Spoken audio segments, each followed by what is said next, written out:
요즘 뉴질랜드 워홀 들어온 사람이 왜 이렇게 많아요? 나 진짜 깜짝 놀랐어. 치치에도 겁나 많고 뭐 오클랜드엔 더 많고 그래가지고 이 영상을 안 찍을 수가 없길래 바로 카메라를 켰습니다. 오늘 영상은 바로 뉴질랜드 워홀 분들한테 도움이 되는 영상일 거예요. 왜냐면 제가 뉴질랜드 들어오기 전에 한국에서 해야 할 것들, 그리고 뉴질랜드 오고 나서 일주일 안에 처리해야 하는 것들을 오늘 다 알려줄 거거든요. 그러니까 끝까지 시청을 해주세요. 첫 번째는 뉴질랜드 입국할 시에 들고 와야 되는 서류들이에요. 뉴질랜드 입국할 때 뭐 여러 가지 서류를 들고 가야 된다는 말은 많이 들어봤지만 뭐 이거 들고 와라 이거 들고 오지 마라 이런 말이 많거든요. 그래서 제가 쫙 정리를 한번 해드리려고 합니다. 첫 번째, 당연히 여권이겠죠. 당연히 여권. 이 나라에서 우리를 증명할 수 있는 건 여권밖에 없어요. 여권 들고 와야 된다는 걸 누구나 다 알고 계시겠지만 여권 사본, 컬러로 조금 한 두세 장 정도 복사해서 오시는 거 추천드립니다. 저는 한 5장인가 해왔거든요. 투머치. 다 쓰지도 못했어. 그 매직으로 다 칠해가지고 다 찢어가지고 버렸거든요. 그러니까 한 두세 장 정도 뽑아서 오세요. 그게 나중에 유용하게 쓰일 겁니다. 그건 내가 어디 쓰이는지 나중에 밑에서 말해줄게요. 그리고 두 번째는 비자예요. 이 나라에서 비자 없으면 아무것도 못해요. 여행은 올 수 있지만 비자가 내가 이 나라에서 일할 수 있고 내가 이 나라에서 돈을 벌 수 있고 하는 걸 증명해 주잖아요. 그래서 이 비자를 꼭 복사해 오셔야 합니다. 나중에 일 구할 때 왜 내가 비자를 꼭 복사하려고 했는지 아시게 될 거예요. 그리고 세 번째는 비행기 티켓. 사실 비행기 티켓은 뭐 요즘 폰만 보면 다 나오잖아요. 근데 저는 복사해 왔거든요. 굳이 복사를 안 해도 되지만 뭔가 갑자기 뭐 폰에 문제가 생길 수도 있고 먹통이 될 수도 있고 모르니까 이거 하나 이렇게 한 장 정도 이렇게 복사해 오시는 거 추천드립니다. 복사가 아니라 인쇄라 그러나? 그리고 그 다음은 잔고증명서입니다. 영문으로 된 걸 뽑아 오셔야 돼요. 한국어로 된 거 뽑아 오시면 얘네들이 못 읽어요. 그래서 영문으로 된 잔고증명서를 뽑아 오시면 되는데 4,200불 이상이거든요. 돌아갈 날이 정확히 정해지신 분들은 뭐 리턴 티켓까지 끊으시잖아요. 근데 보통의 워홀러들은 안 끊지 않나, 그죠? 안 끊을 수도 있지만 어쨌든 안 끊으신 분들은 4,200불 플러스 돌아갈 티켓 값 한 1,000불에서 1,500불 정도 더 해가지고 뽑아 오셔야 해요. 저는 그걸 몰랐어요. 그래서 저는 4,200불만 끊어왔어요. 저는 정말 다행히 제 잔고증명서를 검사 당하지 않았는데 가끔씩 검사를 하는 경우가 있다고 하더라고요. 안 하는 경우가 더 많긴 하대요. 근데 뽑으실 때 리턴 티켓이 없으시면 4,200불 이상 1,500불, 1,500불 정도 플러스 해가지고 들고 오시는 걸 추천드립니다. 저는 만약에 심사대에서 4,200불밖에 안 돼 있어. 너 리턴 티켓 있어? 이렇게 물어봤으면 저 그냥 추방당했을걸요? 여기 못 들어갔을걸요? 그리고 그 다음은 보험증명서.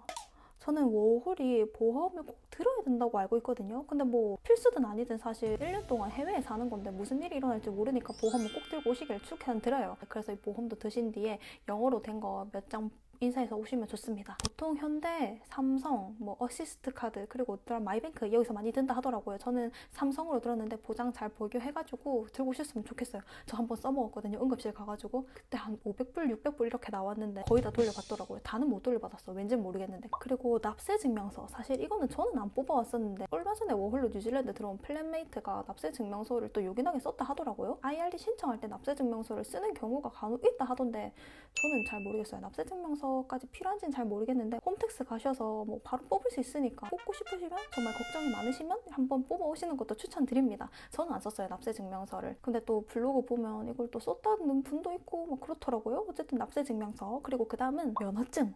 한국에서 면허증 있으신 분들은 여기서 운전을 하시든 안 하시든 꼭 면허증을 발급받아 오시는 걸 추천드립니다요. 저는 국제운전 면허증도 받아왔고 영문 면허증으로 또 바꿔가지고 들고 왔거든요. 이건 나중에 면허증 얘기 때 밑에서 좀 더 하겠지만 국문으로 된 것보다는 뒤에 영문으로 바꿔서 들고 오시면 좋아요. 그거는 나중에 조금 더 얘기를 해보죠. 그리고 두 번째는 바로 계좌입니다. 계좌. 뉴질랜드에 넘어왔으면 뭐 해야 돼요? 계좌를 열고 이제 일을 하든가 뭐 밥을 사 먹거나 해야 되잖아요. 여기서 뉴질랜드에서 한국 계좌를 쓸 수는 없단 말이죠. 근데 이 계좌 여는 게 상당히 어려워졌어요. 진짜 코비드 이후로 너무 어려워졌어요. 그래서 저도 이거 한다고 정보를 진짜 많이 찾아봤거든요. 근데 제 주변에 워홀 오신 분들도 그렇고 진짜 계좌 오는 게 너무너무 빡세졌다고 말을 많이 하더라고요. 뉴질랜드에도 은행이 몇 군데가 있는데 ASB, 뭐 ANZ, BNZ, 키위뱅크 이렇게가 조금 유명하다 해야 되나? 그런 곳이고요. 저는 ANZ를 들었어요. 왜냐면 제가 넘어왔을 때 3년 전에 뉴질랜드 왔을 때 ANZ에서 워홀들이 진짜 계좌를 많이 뚫었었거든요. 근데 요즘은 이 ANZ이 빡세졌다 하더라고요. 그래서 요즘은 ASB랑 키위뱅크로 많이 간대요. 그러면 계좌를 어떻게 개설하느냐? ANZ 같은 경우에는 약속을 진짜 미리 잡았어야 됐거든요. 뉴질랜드 오기 전에 한 달 전부터 온라인으로 신청을 해요. 계좌를 열고 싶다고 그 홈페이지에서 신청을 하면 뭐 비자 사본이랑 여권 보내달라는 메일이 왔었거든요. 그래서 그걸 보내주면 또 조금 며칠 있다가 또 뭐 무슨 질문에 답하라고 또 무엇이 연락이 왔었어. 그게 ANZ인데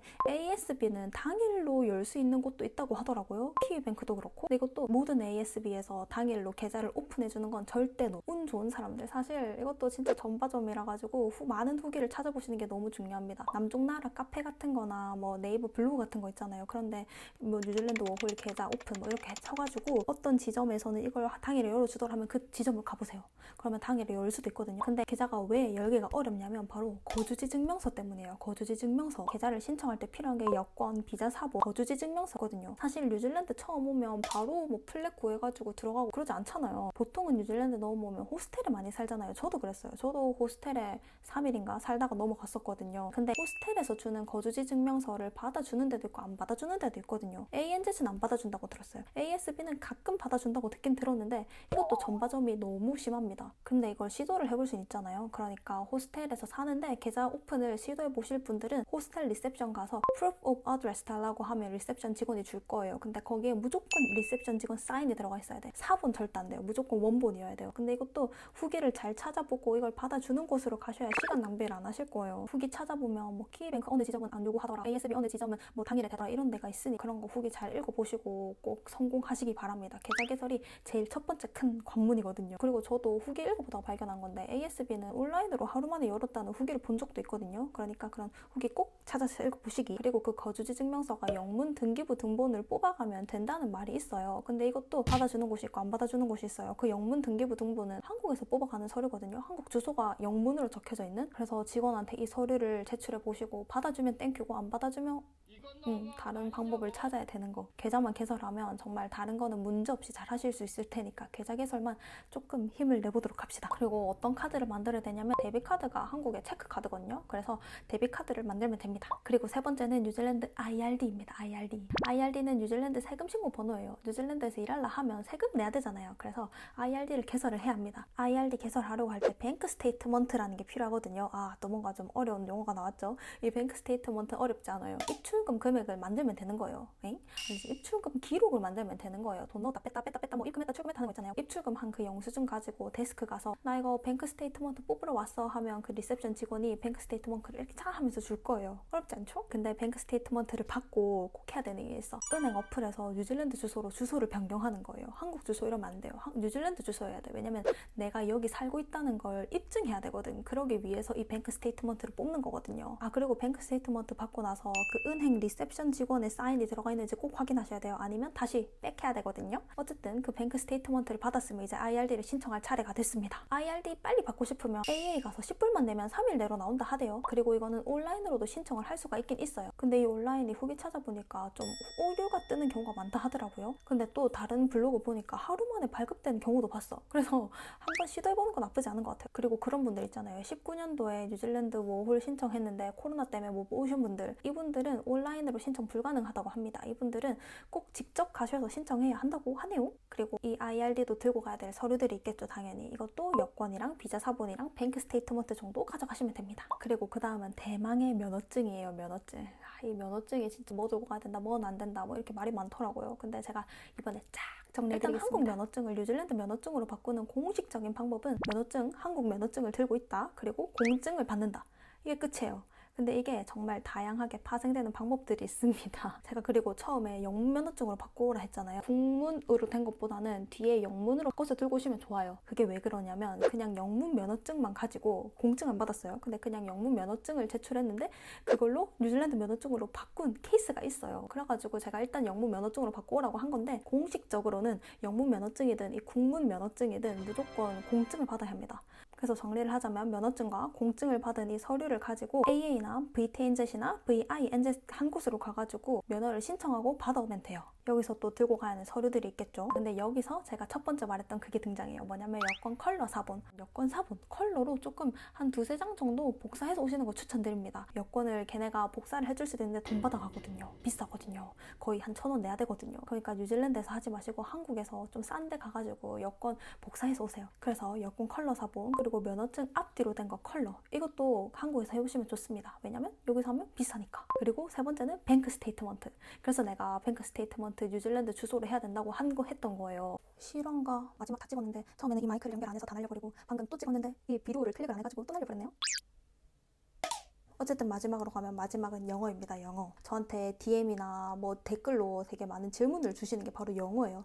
언니 저 학원 다닐까요? 언니 저 홈스테이 가볼까요? 이렇게 물어보시는 분들이 굉장히 많더라고요. 와이낫입니다. 그냥 뉴질랜드에 와서 경험해 볼 수 있는 거 다 경험하면 좋지 않아요? 사실 이거는 이미 경험해 보신 분들의 후기가 굉장히 많잖아요. 학원 별로더라. 한 달은 뭐 충분하지 않더라. 선생님도 딱히 뭐 열정적이지 않더라. 홈스테이는 뭐 밥이 별로더라. 지켜야 되는 룰 겁나 많더라. 샤워 10분 안에 끝내야 된다. 뭐 이런 것들 많잖아요. 안 좋은 후기가 있다는 것도 알지만 저는 경험해 보시는 걸 추천드려요. 왜냐면 뉴질랜드 사실 돈 벌러 오는 국가는 아니잖아요. 그죠? 돈 벌러 가려면 그럼 호주 가지 왜 뉴질랜드 와요? 뉴질랜드로 워홀 오는 이유는 대부분 뭐 자연 경관을 느끼고 싶다거나 여행을 좀 하고 싶다거나 영어를 키우고 싶다거나 뭐 좋다하니까 딱히 인종차별 없다 하니까 이런 이유로 오는 분들이 대부분일 거란 말이에요. 돈을 버는 게 목적이 아니신 분들이라면, 특히나 영어를 목표로 가지고 오신 분들이라면 다 경험해 보시는 걸 추천드립니다. 사실 제 인생의 신조가 그거예요. 70대 때 후회할 일 만들지 말자. 70대 때 내가 뉴질랜드에 있을 때 학원이라도 다녀봤으면 영어 실력이 좀 더 늘었을까? 이런 생각, 이런 후회할 바야 그냥 다 경험해 보자. 이런 게 저의 목표거든요. 인생 목표. 뉴질랜드는 정말 이런 기회가 많은 곳이니까 좀 너무 깊게 생각하지 않고 해보고 싶으면 해보고 가셨으면 좋겠어요. 왜냐면 워홀 비자 1년이 생각보다 그렇게 길지 않거든요.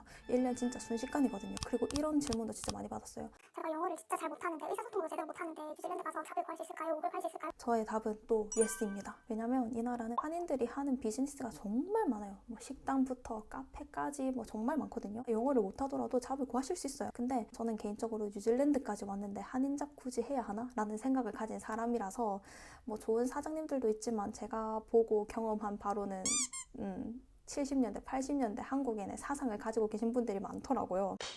한인 잡을 그렇게 추천을 하진 않지만 어떻게 뭐 영어를 못하고 정말 키위 잡에 대한 약간 그런 두려움이 있거나 그러면 그런 거라도 해야죠. 그죠? 그래서 어쨌든 답은 구할 수 있다. 근데 한인 잡으로 알아보셔야 할 것이다. 근데 저는 한인 잡을 추천하진 않는다라는 이런 애매모호한 답변을 드릴 수밖에 없을 것 같네요. 그리고 워홀오면 영어 늡니까? 영어 당연히 늘죠. 당연히 늘죠. 당연히 늘어야 정상 아닌가 근데? 하지만 저는 지금 뉴질랜드에 3년째 살지만 아직까지 영어를 못 알아먹겠어요. 키위 발음 진짜 미쳐버리겠어요. 그래서 이것도 하는 사람의 나름이다. 뭔 소리야? 하는 사람의 나름이다. 이게 맞는 말인가? 나름이다. 나름? 어쨌든 그렇습니다. 드디어 이렇게 질문과 답변이 다 끝났네요. 아무도 물어보지 않은 자문자답의 시간. 어쨌든 이렇게 다 끝났으니 저는 저녁을 먹으러 가보도록 하겠습니다. 여러분들 이게 조금이나마 도움이 되셨다면 좋아요랑 구독 눌러주세요. 그러면 빠이 안녕. 다음 영상에서 만나요.